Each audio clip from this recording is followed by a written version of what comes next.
Fueled by C4, Cellucor, and Extend. Use the code Clydesdale to get 20% off at checkout at c4energy.com.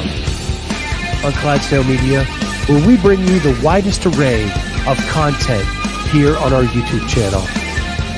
Make sure you like and subscribe to the channel. Hit that notifier so you're first to know when new episodes are available.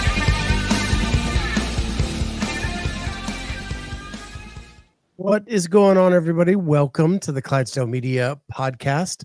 My name is Scott Switch. I'm the Clydesdale. I'm so honored and privileged to have with me a CrossFit OG who has been to the games, I think, 8 times. Yes. 8 times.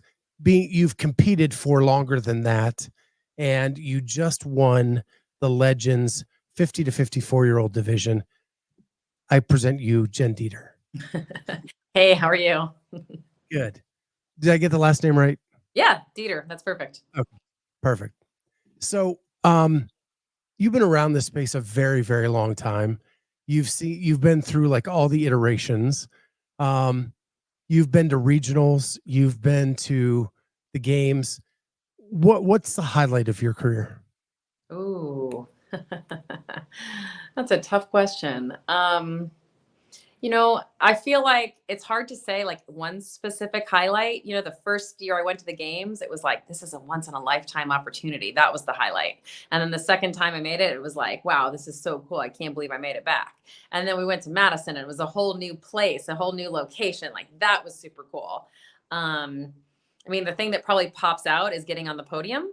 So the year I've only been on the podium once, but that was certainly like finally kind of moment at the game. So that was pretty great, I would say. But there's been a lot of just really great experiences and great moments. And even when performance or outcome hasn't been amazing, there's always been some kind of positive experience that's come out of it, whether it was regionals or the games or Legends or, any Wodapalooza, any of the competitions along the way. So I guess it's hard to say for sure a highlight, but if I had to pick one, I would say being on the podium would probably be a highlight. That's pretty obvious. But looking at your career, I have to ask you about this. You competed at regionals while you were probably technically a master's aged athlete. Well, back in the day, masters didn't happen until 40. So these 35-year-olds that think they're masters, we didn't get to call ourselves masters way back then. So it happened. I turned 40 and I was already doing CrossFit. So I didn't even start CrossFit till I was 38 years old. So that's the first time I even ever heard anything about CrossFit. And then, yes, I competed at regionals. I qualified for regionals as an individual twice. I believe I was 42 or 43, I think in 16 and 17. So that would have put me 43 and 44, I guess, that I qualified as an individual for regionals, but I chose to go team those 2 years instead. So yeah, I was well into my 40s when I made it to regionals. So you were Jen Ryan before Jen Ryan. There you go. I'll take that. That's pretty awesome. And your team finished 7th the one year. Yes, I think we might have been tied for 6th, but we had a lower placing. It's like whoever has the higher finish gets the 6th place. So yeah, we technically missed the games by 1 spot, tied for 6th, and went up with 7th. But yeah, pretty close. So we went for it. We went for it big that year. That's why I didn't go individual. Yeah. Pretty impressive. Thank you. So I've read in your bio that you're a mom of 3. Correct. And you're a full-time physical therapist. Yes.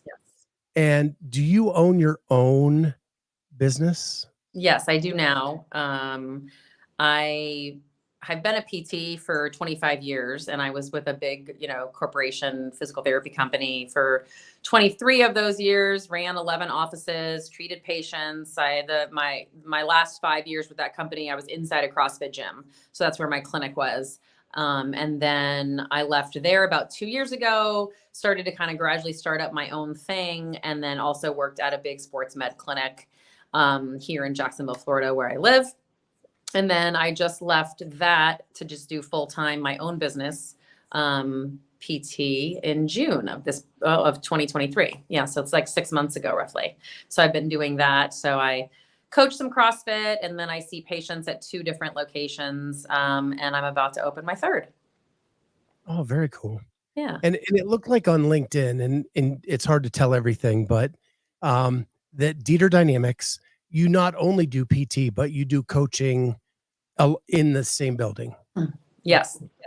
So I feel like the void that I'm trying to fill in the physical therapy and sports performance world is, kind of a little bit of everything. So a lot of what I do is movement analysis and trying to help people move better, whether you want to call it physical therapy or sports performance or personal training or any of those sort of things. I wind up seeing a lot of clients who have had injuries and maybe are afraid to move, or they are CrossFit athletes and they want to be able to get over an injury or prevent injury or improve their skill in some way, shape, or form. So I'm kind of doing a little bit of everything, because I'm passionate about a little bit of everything, really, when it comes to helping people do whatever it is that they love. So whether it's volleyball or lacrosse or CrossFit or running or any of those sort of things. So I'll do some performance training, physical therapy, all of that, wellness, all in one. So, but yeah, so I do. One of the locations is actually my garage gym. So people come to see me in my garage, and I have a pretty nice setup there, physical therapy and, a bit of a CrossFit gym there. And then I'm in a CrossFit space called Brazen CrossFit. That's, kind of in a different part of town as well. So I have some clients there. And then I just, became a business partner with another CrossFit gym in town. We're kind of merging 2 gyms into one called First Coast CrossFit, and I'll be in that space as well. And I'm coaching there some, and then also I'll be doing the physical therapy or performance training there as well. That's really awesome. That's how I hurt my back in 2017, and the PT I used was out of our gym, Mm, and it was really awesome to be able to be in a comfortable space, and then she used like all of the equipment from the gym to um, give me homework and to actually make me move in the gym itself. I thought it was brilliant. yeah, it's really worked out well. And like I said, even when I was working for the corporation, I was in a CrossFit gym for about 5 years. I mean, I probably maybe started that 7 or 8 years ago, something like that, I guess. So I'm very comfortable, in that space and working, in that field of not doing just traditional physical therapy exercises, but combining it into some of the big functional movement patterns as well. So this is going to veer off CrossFit for just a second. So I used to live in Tallahassee, Florida. Okay. My cousin, who is like a brother to me, was stationed in Jacksonville, Florida. Nice. So we Nice. used to do the I-10 back Yeah. and forth all the time. So I spent a ton of time in Jacksonville back in the day. Very cool. Small world. And yeah, and St. Augustine as well, which is where you got your master's degree. Yes. Yes. Yeah. University of St. Augustine. And now one of my kids goes to college down there. He plays lacrosse at Flagler. Yeah, very cool. And so one of my highlights from there is, have you ever seen the fireworks on the 4th of July at St. Augustine? I have, actually. That is one of the highlights of my life.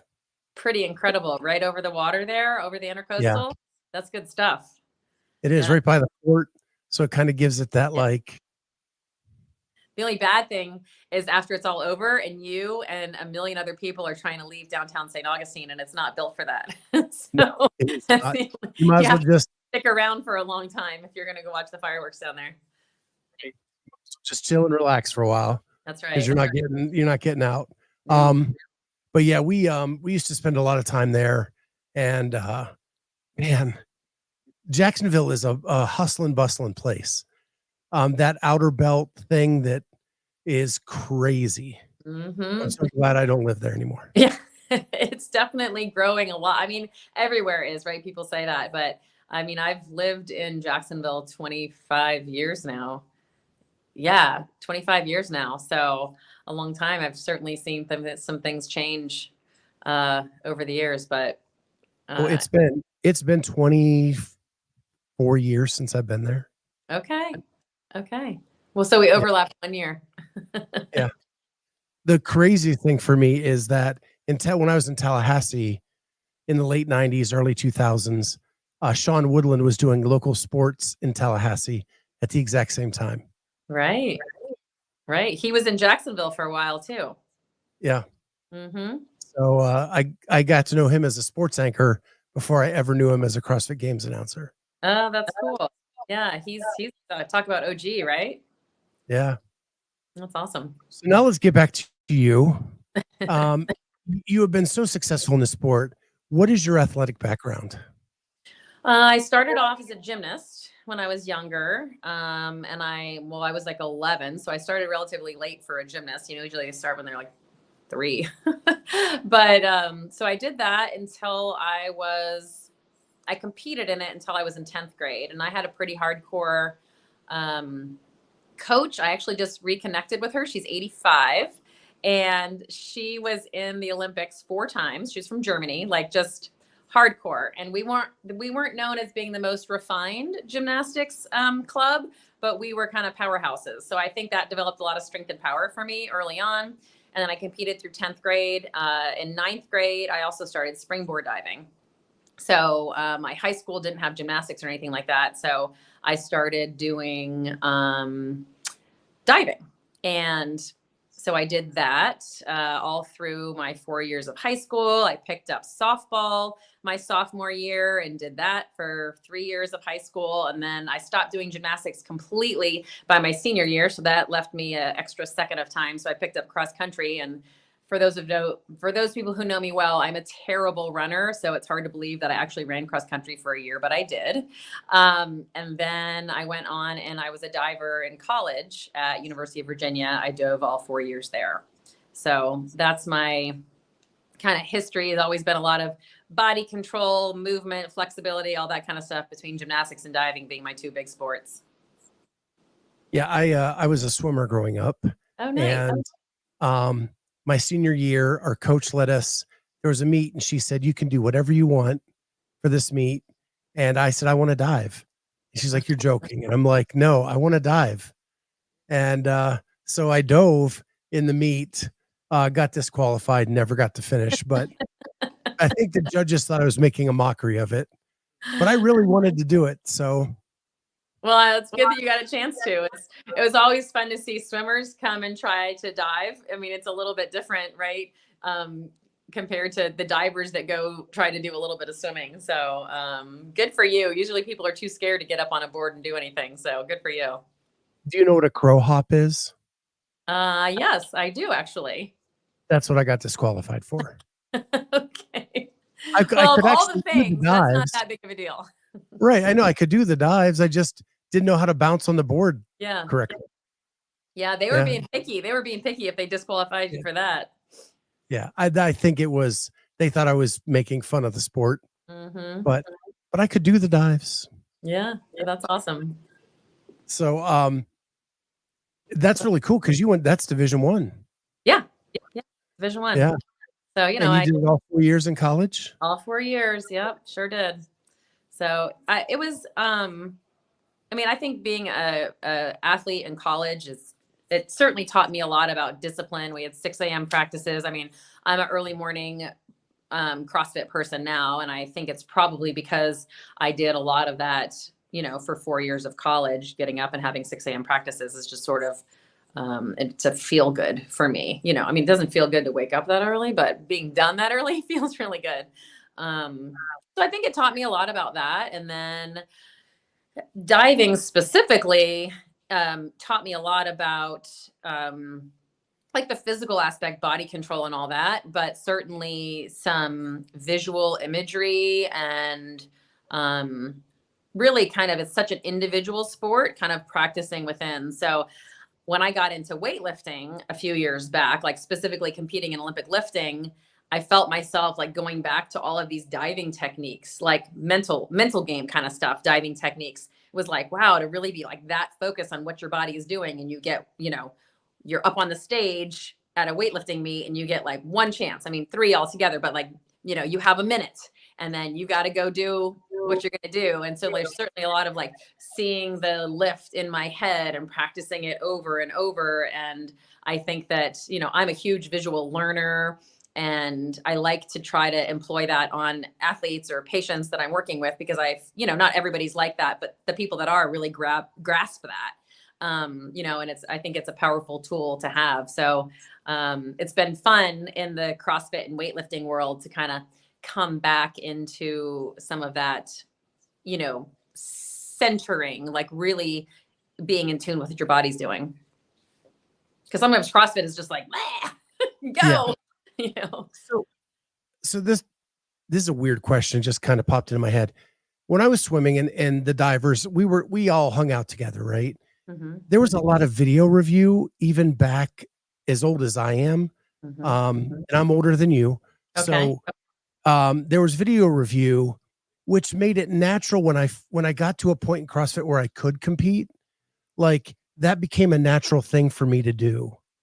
Is that something you do to this day, or did you do that back then?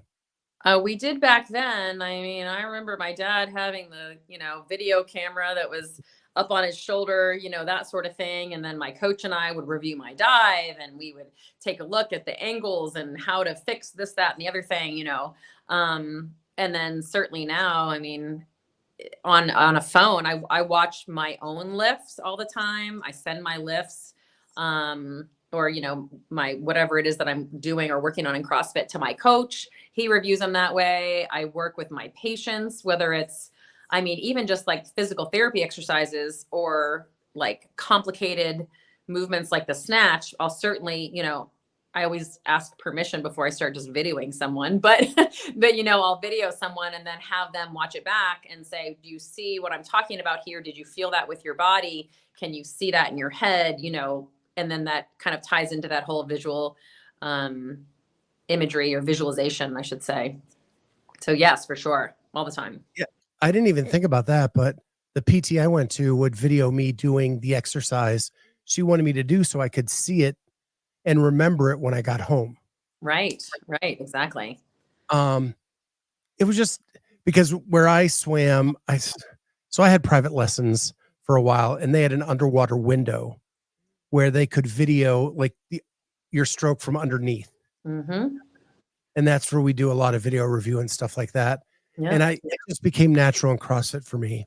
Yeah. No, I haven't thought about that underwater window in a long time, but we had that in my high school pool. And then, of course, in bigger facilities that I trained in and whatnot while I was in college, but we'd watch a lot of that of, how someone was going into the water and what their hands and feet and all that kind of stuff we're doing too. So it's cool. Yeah. It was it was just a crazy time in life. Taking me back. But like when you were doing that, you said it taught you a lot. You have 3 kids, a full-time job, a business you're running, and you're a CrossFit Games athlete. Balance. You had to balance as a college athlete. As a college athlete, you have to balance everything. Yeah. Now, probably not this much. Now you're at the master class of that. Right. But did it teach you enough balance that when you got there, when you got to this point in life, you were more prepared?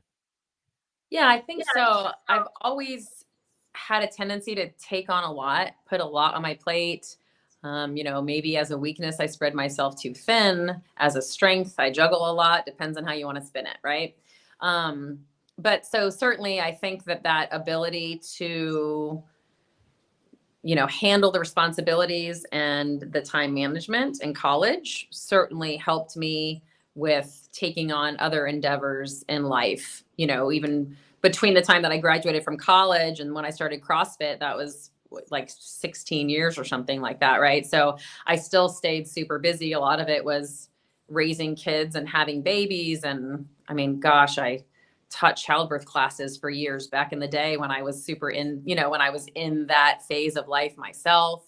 I was actually a cheerleader for the Jaguars for a year, way back in the day. So Wow. I've always kind of grasped onto some different things over the course of my life, and have stayed very busy. So I think that maybe, that's helped to get me to what you call the master class now, where I'm, juggling. One of my friends called me a time bender recently, trying to always get that extra couple seconds out of every minute. So it's pretty Corey good. Leonard says you are a professional juggler, Yeah, juggling from all those things you mentioned. She's got it going on. I'm trying. That's right.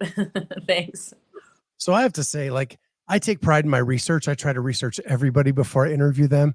And my day job is actually used to be doing a ton of research. So I pride myself. I did not find Jacksonville Jaguar cheerleader. That was before digital pictures were a thing. So there's not a lot out there about that. And I don't usually lead with it. I'm not actually sure why I mentioned it right now, but I did. So there you go. But I think it did help me manage time because we had practice every night, or not every night. We had practices a lot. And it was, I think, like not 9 to 11 at night, or I don't know, something ridiculous like that. But it was just kind of one more thing that I decided to take on, even though I was working full time. I was married, but I didn't have kids yet. And I was already the physical therapist for the girls, is kind of how I got involved with the team. The company that I worked for, we had the contract with the Jags. And so I was the PT for the cheerleaders for about a year and a half. And then the coach and I had gotten to know each other, and she was like, "Hey, can you still tumble?" And this was in 2000. This was back when the cheerleaders still used to tumble in the end zone. And I was like, "Yeah, I can still tumble." She's like, "Have you thought about trying out?" I was like, "Nope, sure haven't." And she's like, "You should try out." And I never had done any cheerleading of any kind in my entire life. My high school didn't even have a football team. I grew up in like rural Connecticut, so no football team even. So, I mean, I knew what the sport was from college, but didn't have a lot of experience and had never done any cheerleading. So I sucked when I started. Like, I didn't know how to do, 5, 6, 7, 8. I didn't know anything about dancing. So I had to do some pretty good practicing. But I did it for a year, and then at the end of the year, that was a good experience. Check the boxes. Got to go to Kuwait and Bahrain on a little USO tour for the troops, which was a really cool experience. And then, went on to other things. That's Yeah. crazy. Yeah. Yeah. Corey says, first time trying out as a professional, the cheerleader makes the team. She basically superhuman. Well, thanks. I think they were all surprised because I was like their trainer, and I went out there and did some back handsprings and side aerials, and they were all like, "Wait, what?" So, I had to surprise them a little bit. So maybe it was the wow factor, but So, like, did all that early gymnastics just stick with you, or did you still do stuff like that, just messing around? I think it stuck with me. I have two younger sisters, and I mean, they live in Oregon. I live in Florida. We live far away now, and we have for 20 some years, but we were always doing gymnastics of sorts of things, and then even when I was in grad school for physical therapy, I picked up a little part-time job teaching gymnastics on the side. I coached diving, in the summers around college. So it was part of my life to sort of always do those sorts of things. And, part of even when I was having, my kids were little and all that, I go to the gym and just do kind of normal, quick little workout sort of things. But I always started every workout with 10 pull-ups. I just always stayed kind of aware of body movement, and I could still do a lot of stuff with my own body weight. I just hadn't done a lot of lifting since college, so that was certainly new for CrossFit. But I mean, I remember the first time I had to do a pistol in a workout. I was at the CrossFit gym, and just they were talking about pistols, and I was just in the middle of the gym, and I just went ahead and did some pistols, and people were like, "Wait a second, you can just like drop and do a pistol instead of holding on to something." And again, I've been fortunate in that I have some pretty good gymnastic skills. I mean, when you have been practicing going upside down and walking on your hands and doing back handsprings and all that for 30 years, it kind of sticks with you. So close to it. So, so you have a very big gap between college and when you first started CrossFit. Yes. Were you doing other types of fitness in that time? Because it didn't take you long from the time you started CrossFit till you were regionals games quality. Yes. So I would say I dabbled. I never really found anything that stuck or that I loved until I found CrossFit. So I think I ran one 5K in all of those years. I tried P90X, if you remember that back in the day. I think you're supposed to do, 90 days. It probably took me 300 days to get through all of them. I never got through all of them actually. But so I did a little bit of that. One of my neighbors I'm still really good friends with, she and I would go for a jog at, 5 something in the morning because we both had to wake up early and we both would just be praying that the other person would cancel, because I didn't really love it. And then with my patients in the PT clinic, I would try to sort of demonstrate at least a couple reps of every exercise throughout the day to just sort of stay somewhat active. So I ran some, I, did a little bit around the house, like working out kind of stuff. But nothing really extreme. And then I can actually remember at one point, I think it was after my third child was born. He was little. I think he was 5 when I started CrossFit. So it was somewhere before that. And I remember looking in the mirror and being like, I don't think I've intentionally sweat in like 2 years. Like there was definitely a period where I just didn't really do anything other than life. Wake up, kids, work, come home, kids, da da da da da da. And then my sister, who, like I said, lives in Oregon, she was like, you need to try CrossFit. And I was like, I'm not going to pay someone to tell me what to do for exercise. I tell people what to do all day long as a PT. Like, no, I'm not doing that. I know what to do. I'm just not doing it. That was my excuse. And then she found a gym that was 2 miles from my house, remotely, as she's on the other side of the country. She's like, just go try it. There was like a Groupon or something like that to start. She's like, come on, just go try it. And I was like, fine, I'll do it for 1 month, but I'm just going to write down the workouts and then I'm just going to do them on my own after that. I'm not going to go to a place. That would be silly. Why would I ever do that? And so I remember my third workout vaguely. And I remember I was doing burpees and box jumps. And I think I was probably bleeding, crying, snotting, everything you could possibly imagine, and thinking, oh, I'm never going to stop doing this. I'll keep doing this forever. And that was 12 years ago. So awesome. It's funny because when I started CrossFit, the same thing. And I started at 500 pounds. Oh so man. When I started, it was a rough first couple days. And I thought the same thing. I was going to the Y and I dabbled in CrossFit. And I was like, I'll just write down some of these workouts and I'll just do them again at the Y. Then I went from 2 days a week to 3 days a week to 4 days a week to unlimited to all the extra stuff. And just got the bug like everybody else. Yep. So pretty amazing. So you find all this stuff. When did you realize I'm pretty good? Or was it like cheerleading when and you I was just at Legends a couple weeks ago? No. when you were at Legends. Great. So I joined the CrossFit gym right around Christmas.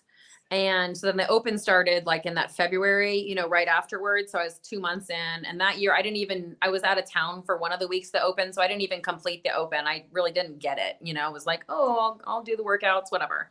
And so then the next year I'd been in CrossFit for about a year. And I think we were midway through the open. It was 5 weeks then. And someone from my gym came up to me and was like, hey, would you consider going to West Palm Beach for a CrossFit competition? I was like, there's competitions? What are you talking about? And they were like, I think we might have qualified a team for regionals. I was like, I guess, I don't know. And I sort of, nodded and went along. And then we made a team to regionals. So it's back when it was 3 girls and 3 guys. And the 2 girls that were, with me, they were 12 to 15 years younger than me or something like that. And we all had to have matching outfits. So they were like, go to Lululemon and go get these hot pink booty shorts. And I was like, what? So I go into the store and I try on these hot pink booty shorts and I'm like, no, I'm a mom. I can't wear that. There's just no way. And so I left and I didn't buy them. and I was like, I can't, you guys, I can't do it. And then they like walked me back to the store and we went in, and now, the hot pink booty shorts live on. And now I don't want to work out in anything but, booty shorts, I guess. So, but so, yeah. So we're going into, West Palm. My first year regionals must've been, 2013. And we're walking in there and I'm thinking to myself, okay, when's the last time I felt this kind of like nervous butterfly? And I counted it back and I was like, hey guys, the last time I competed in anything was 19 years ago. How about that? So it had been 19 years between any kind of like event that I had entered into, other than I did one corporate 5K in that space between then. So yeah, it was a pretty long time with not doing a whole heck of a lot. So it was pretty exciting. And I think, as far as like, when did I realize I was good? At that point, I still was sort of like, okay, I'm just along for the ride, whatever. And then I realized that I could do a little more and get a little better. And that there was this thing called the CrossFit Games, and that they take masters athletes, and I was turning 40. And so I decided like, oh, this would be kind of cool. And then when I turned 40 that year, I finished 20 something. I didn't make it. They took 20 that year. And I don't remember, 23rd, 24th, somewhere in that neighborhood. I don't remember.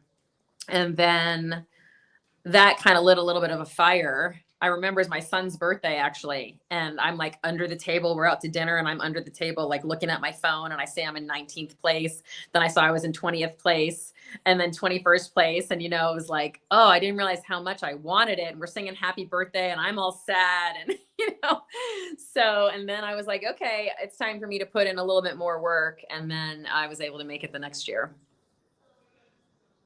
So. And that was 2015. Yes. And then you went on what I would call a Scott Panchek run. Like 6 years of just outside the podium. Yeah. Yeah. And then in that 7th year, you finally land on the podium. Yes. And you said at the top of the show, that was a highlight of your career. Did it mean more because it took the 7 years to get there?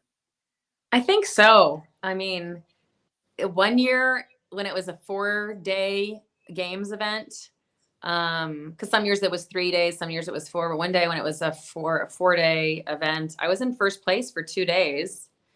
And I don't remember the event that dropped me. This was probably 2018 or 19.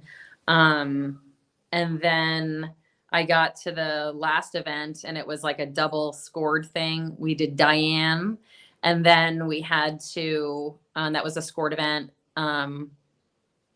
No. Was it Diane? Yeah. It was Diane.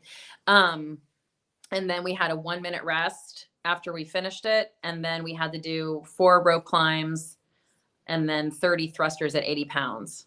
So it was like, okay, I had just dropped out of the podium. Let's say I was in like 4th or something. And it was like, there's a really good chance I could get back on the podium.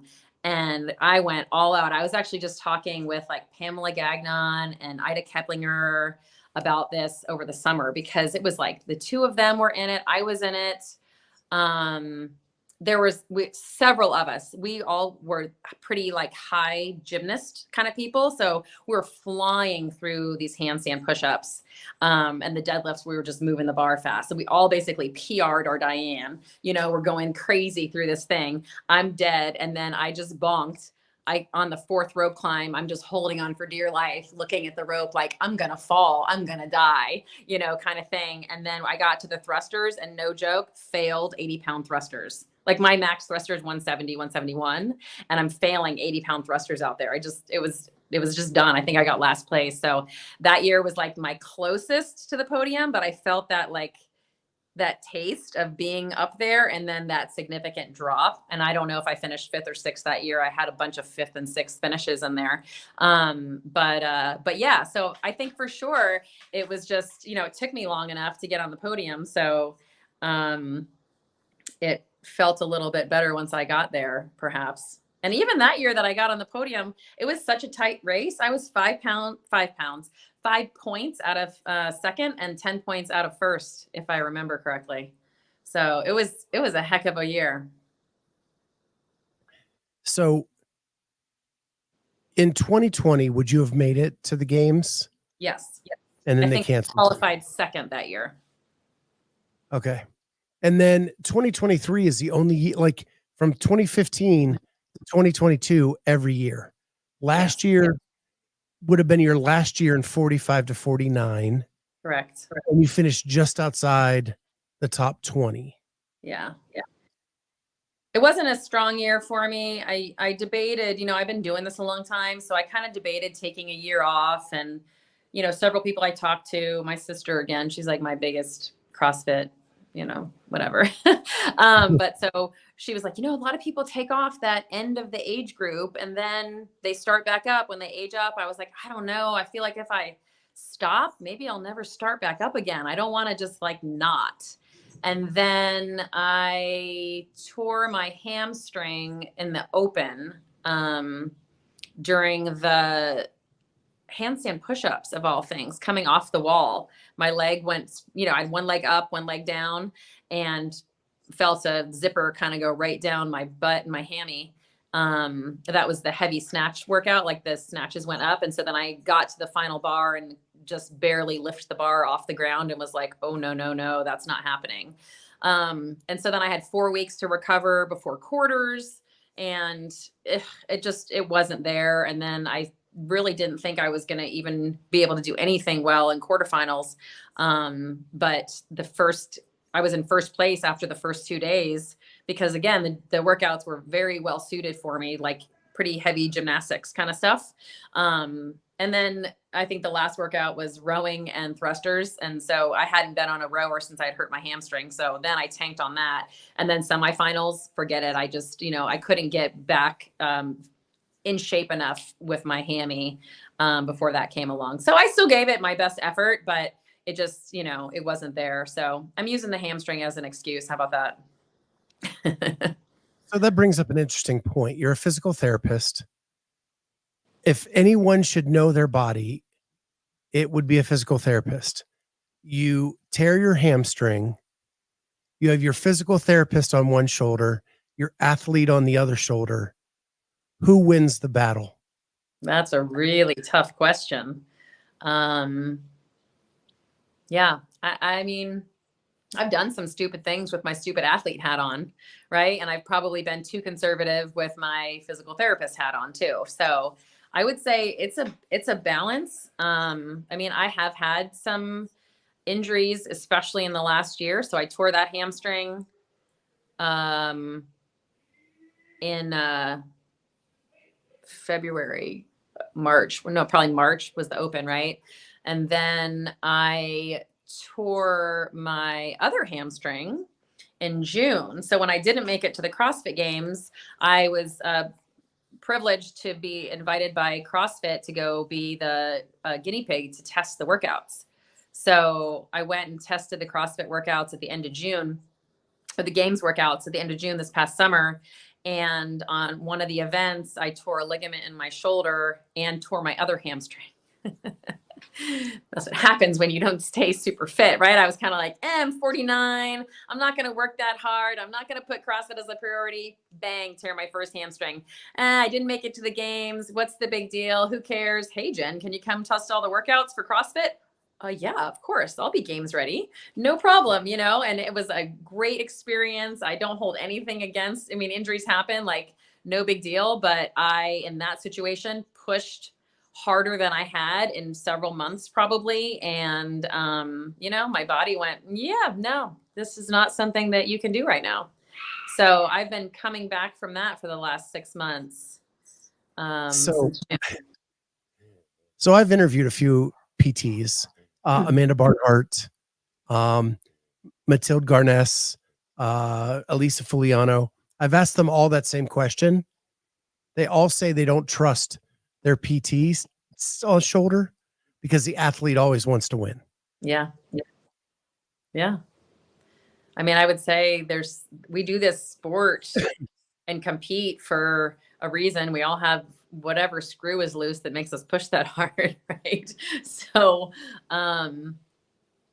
yeah, I mean, I think that there's certainly that time. I mean, I try to be as smart as I can. Don't get me wrong. Like, I try to not put myself into situations, and I feel like that has helped me with longevity in the sport, is that I kind of sometimes know when to back off, the little warning signs, and then for the most part know how to try to, help my body heal. And I just met with a good friend of mine who's a PT and a CrossFitter, and we did a nice little trade to work on each other for the things that we need, fixing on our own bodies essentially, and vowed to one another that we're going to do it more regularly. So I try, but I still have my stupid athlete hat on a lot.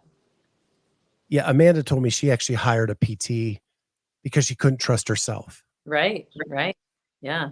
No, it definitely helps. The same reason I have a coach, right? I don't want to decide what's best for me because I hate cardio, right? I hate monostructural stuff.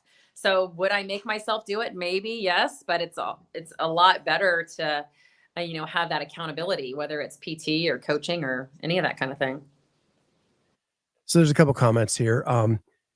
Jeffrey Birchfield said, "Doctor, heal thyself." And then Corey Leonard said, "Torn hamstring only hurts when you're awake." Yeah, exactly. No big deal. He also adds, "Typical athlete response, only hurts when I use it." Right. Yeah. When I'm not using it, it's fine. What's the big deal? Yeah. No biggie. Right. So let's dive into legends a little bit. How excited were you to see a swim event to start off the event in such a cool pool? Yeah, that was awesome. I was very excited. I mean, my background's diving, but I also swam in high school. And then every once in a while, they take us divers in college and throw me on a relay. Like, I had a decent freestyle. I was okay. So, I don't train swimming much because of all the monostructural cardio that I was just saying that I don't like. Swimming is my best one. So I do okay when any kind of swimming event comes up. So I was happy about that. Because of my shoulder, I didn't really know what I would be able to do. I got in the pool the Sunday before Legends and tested it out. It hurt a little bit, but I was like, okay, well, we'll go for it. It should be fine. I didn't think it was going to like hurt anything per se. So I was thrilled to be able to do a swimming event for the cardio as opposed to running, rowing, biking, or skiing.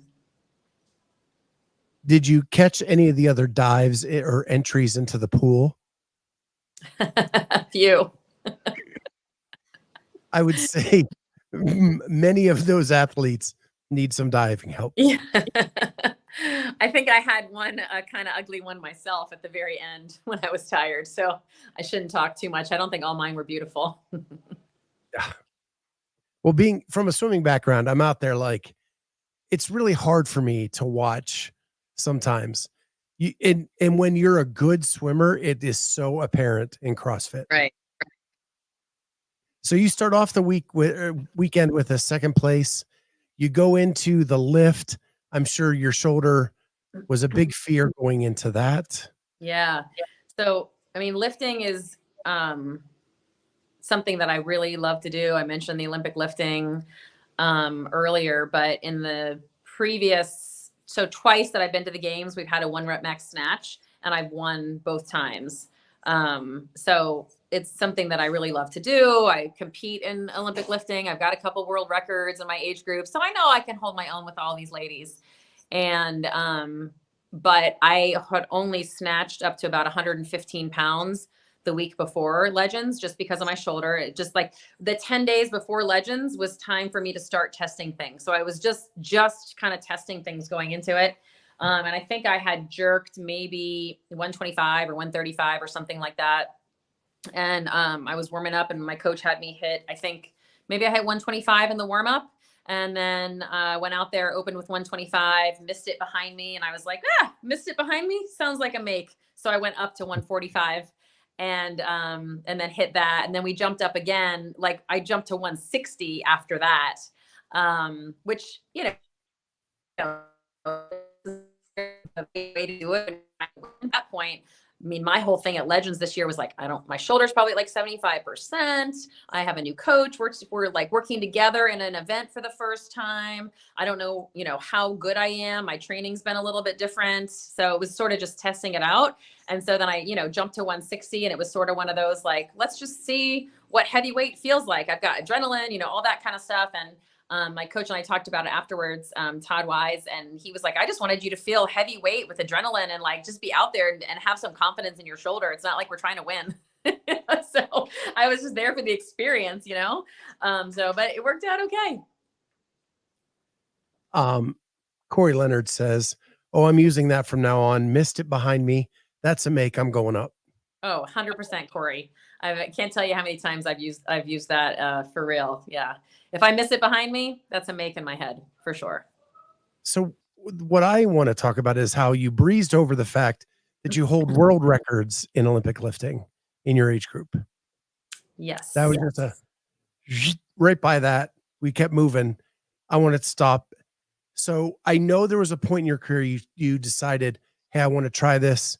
And I think you went overseas, right, to compete? Yeah, I did. I went to Barcelona in 2018. That's where the World Championships were that year.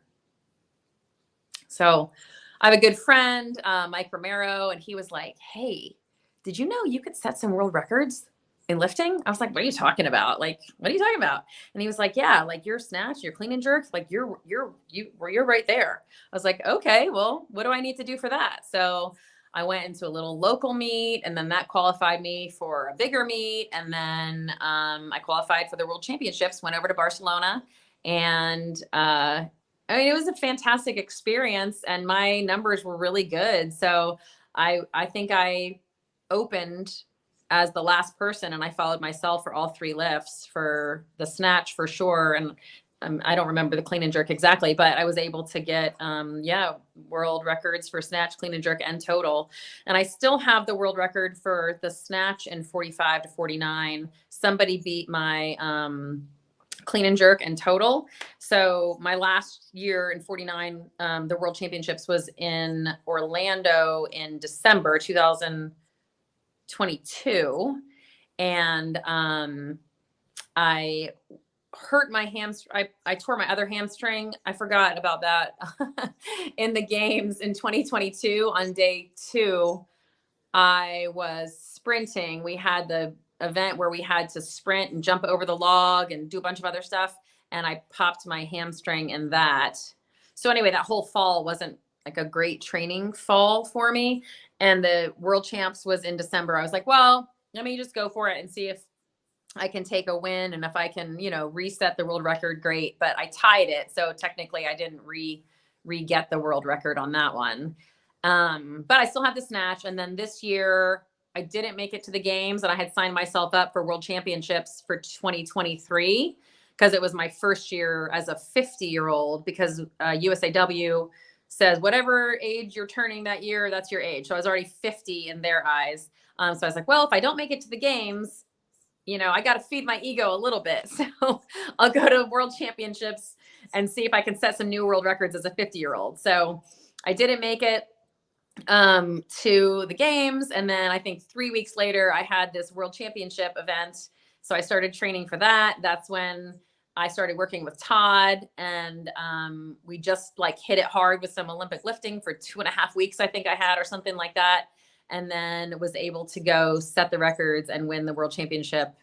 No, it wasn't the Worlds. It was Pan Ams. It was the Pan American Games. So set the world records there though. And then right before I left for that is when I got the call from CrossFit HQ, like, hey, you want to come test all the workouts? So then I turned to my coach and I was like, so you know how I haven't done any CrossFit in 3 weeks? You think you can get me CrossFit Games ready in another 3 weeks? So, we kind of started off in a very funny situation there, but it's been good. Well, that's awesome. And so you love being able to do both. I do. I do. And like I said, the Olympic lifting, it's like so centered. It's so different from CrossFit. And there's something, and I don't know if it's because of my experience with, individual sports like diving or what, but it feeds me somehow. I really enjoy that stress or that sense of butterflies, more than I expected to. I mean, yeah, I do love it. But I don't think I would want to do just Olympic lifting. I love CrossFit more if I had to pick one, but I love being able to do both. Yeah, there's a lot in an individual sport. There's a lot into the mindset of everything, um, and some in my swimming career, some days I had it and some days I didn't. And it was a struggle on the days you don't. Yeah. Yeah. Uh, Oh, for sure. One of the things that I still use, when I was in diving, we met with a guy named Bob Rotella. He's a big sports psych guy in the golf world, is kind of where he's excelled. And he met with, I don't remember what the connection was, but he knew somebody at UVA. And so he met with the diving team and he gave us some strategies that I still use. And one of them is, closing your eyes or going to a place, whatever, and seeing the dive in your head and seeing it perfectly before you make your approach down the board. And it sounds simple enough. Oh, I'm going to watch it in my head, see it perfectly, and then go do it. Well, half the time I watch myself do it wrong in my head. Like, what's up with that? Why would I do that to myself?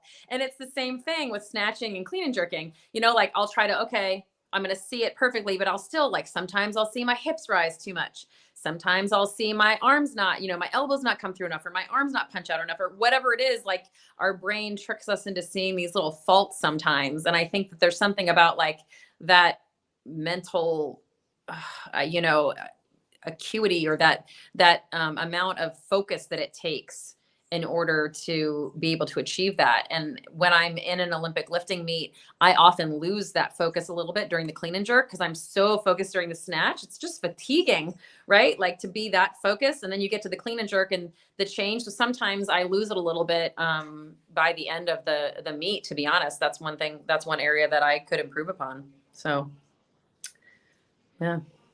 So we're coming up on the hour, so I'm going to speed through some stuff.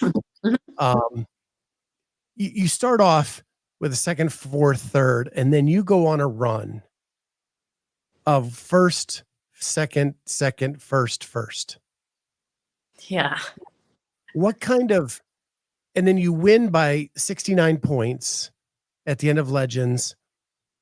Legends is a premier masters competition in the off season. What kind of confidence does that give you going into game season in your first year in the 50 to 54? It's pretty good, I would say. I mean, I think, I have struggled a little bit in the last couple years between injuries and whatnot. So going into the event, there was part of me, I think I gained momentum and confidence as I went on.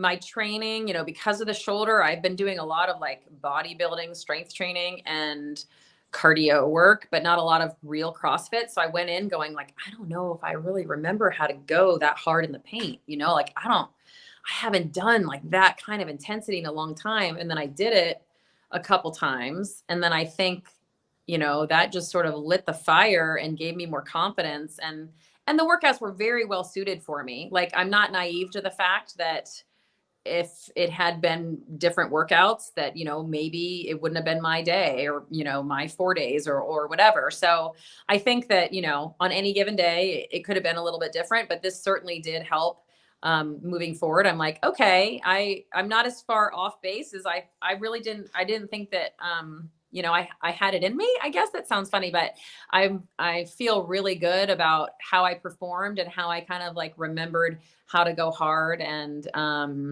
yeah, it's just great. It was a really good experience for me in all ways, shapes, and form. Well, coming off the injuries, to say that the week before you were testing and then to win, I mean, that's a huge leap from like just seeing where I'm at to Yeah. winning the whole damn competition. Like, Yeah. wow. Yeah, I was shocked. And my shoulder didn't hurt at all. My hamstring didn't hurt. Like, I can't even explain it. Like, just everything worked great. And, thankfully I did the rehab and I, followed my coach's advice and, did the right kind of training for the 6 months through. And it really worked out. Gosh, I mean, it worked out great, huh? It really did. I'm going to skip completely over your rock tape time. I used to be a rock tape addict. Yeah. when I was competing. But you said something in one of your bios where you said, I hope to continue in the sport indefinitely. Yes. And so your vision is all the way to 65 plus and beyond? Yeah. I was talking to, so I'm part of the Master Shatter podcast. So I was talking one year, we were at the games, Justin Sala and Mike Kern, and I think Clint Paddock. I think the three of us were sitting there talking and we were watching the 65-year-olds. And I was like, guys, that's like 20 years from now. It's probably more like 18 years for me. But I was like, that's like 20 years from now. Are we going to be doing this? Like, what do you think? And we were all like, yeah, I sure do hope so. But I mean, I think longevity is one of the things that I'm passionate about. And I want my body to be able to continue to do CrossFit, whatever CrossFit's going to look like for me when I'm 65. I mean, I hope I can still do muscle ups and I hope I can still snatch and all that kind of stuff. But I don't feel like it's a season for me. I feel like it's a lifestyle, whether it's CrossFit specifically or moving, right? Just like that's part of who I am as a PT too, is getting people back to whatever it is that they love doing, but being able to move better. So that's how I do it, is through CrossFit. The winner of the ladies 90 to 95 division of the CrossFit Games is Jen. Hey, just keep pushing that envelope. I had Tony Tursky on, and he was talking about how they went from bar muscle ups to chest to bar pull ups in their division, and they all kind of band together and said, let us do bar muscle ups. Let us show what we can do. Yeah. And that's such an inspiration as we age up, and I think like 16 of the men were able to do bar muscle ups in the 60 to 65-year-old division. Yeah, I watched that event. That was really cool. And so like, I love that it's still a challenge, and I love that we still get to show it off. And I love that, that you all can be inspirations to the world of what health and fitness can look like, as we age up. Any final thoughts before we say goodbye? No, I mean, really, I think finishing with that whole idea of, longevity, outliving what you thought you could, and, maintaining that kind of lifestyle. That's what it's all about. People are all motivated this time of year in January. It's just making it a lifestyle, right? Sticking with it. Yeah. Well, this has been a blast. Absolutely. I have so much more in my notes to get to, but you are such an interesting person. We got to veer off in all kinds of directions. I would love to have you back on again as we get through the season, see where you're at, and see how healthy you are this year. Yes, I hope very healthy. Thank you. With that, to everybody in the chat, thank you for making this a fun podcast. We love you all, and we'll see everybody next time on the Clydesdale Media Podcast. Bye, guys. Thank you.